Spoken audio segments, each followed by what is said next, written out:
Hi guys, in this video I'm going to show you how to talk to your AI on Snapchat.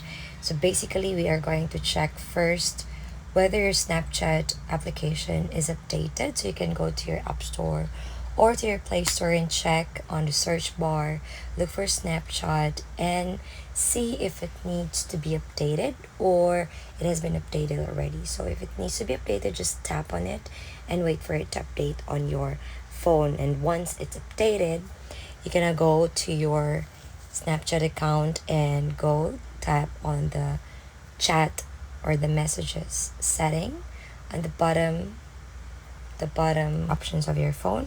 Once you tap in there, you'll be able to see my AI chat. Now you can start chatting with your AI if you have that. Since I don't have it in my account, this is how it looks like, and this is how you're going to communicate with your AI. So basically, my AI is a chatbot currently available on some Snapchatters, but not all have these options yet. So this is a chat conversation where AI can answer some trivia questions or offer advices for you.